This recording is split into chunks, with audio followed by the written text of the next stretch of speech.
let's talk about the origins of the band and when you guys got together. You're from Sydney, From Australia. Sydney, You know, there's a great alternative station there called Triple J. For those who don't know about it, and it's I know they were early supporters of you. So, just tell me about how you guys ended up getting together.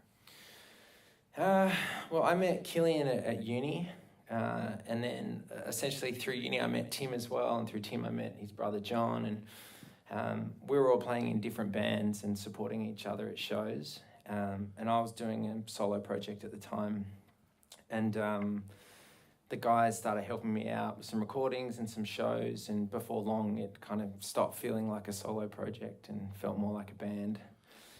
So we changed the name, and we uploaded a song to, as a thing, as you mentioned, Triple J have a wonderful segment called Unearthed, which is for unsigned artists, and we put a song up and got lucky. They liked it and started playing it, and here we are now. That's fantastic, isn't it? I mean, I think back about it because it's a great station. It really is, like KFOG. So, all right, tell me, when you look at the influences of what you do, what artists are the people that really inspired you to do what you're doing right now?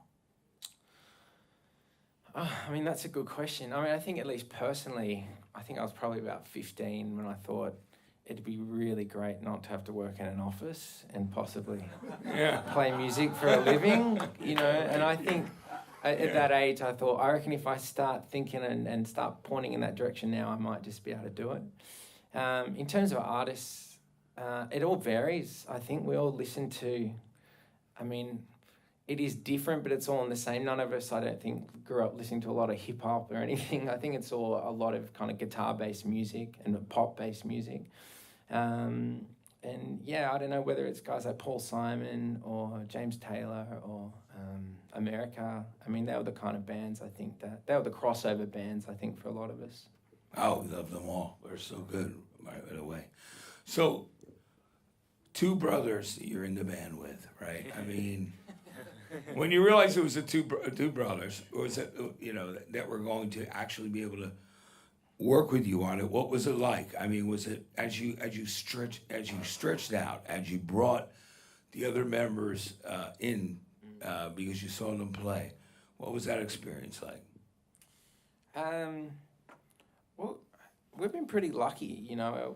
I see so many really great, talented bands that end up imploding because of relationships, and I think we worked out pretty early that we had to get along to have any chance of success, and luckily that came pretty naturally to us. I think, you know, maybe every once a year we have a sit down and a bit of a talk if we need to do it. I think the brother dynamic's probably a whole different thing at times. They're fine until they have to compete for something, and then I'm out of there. I'm not. Yeah. When they're going back and forth, as you know, because we know the Gallagher brothers, the Ray Davies, the Kinks, and Dave, all these people for years, you know, what they go through, but that's a very, very cool thing. So also, would you tell us, what is it like to start a band in Sydney, in Australia, and what is the early tone, when you first started playing out live, what was one of the craziest things that happened to you guys? Because, I mean, I'd love to hear about that. You want to say? Killian, do you want to tell me? That's a tough question, mate. I think only like our mums and dads were coming to the shows at the start. Yeah. And they don't do too many crazy things.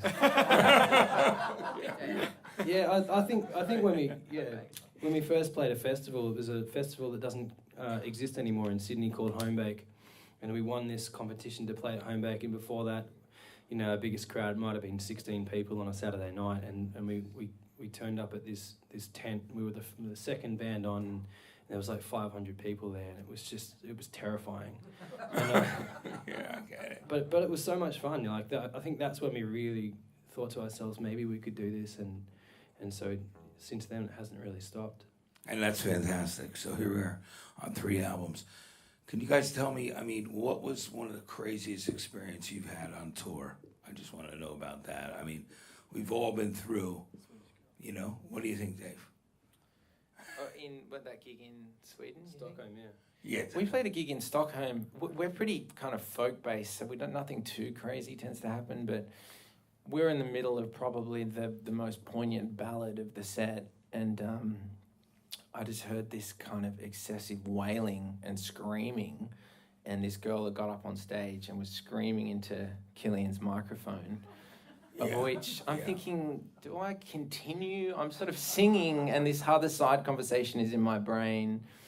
And in short, I was like, I've got to stop. Like, if something bad's happening clearly, and we stopped, and no one could really understand what she was saying. But in short, her boyfriend had gotten into some issues with security, and there may have been a bit of a scuffle. One would say she hadn't handled it that well by that point.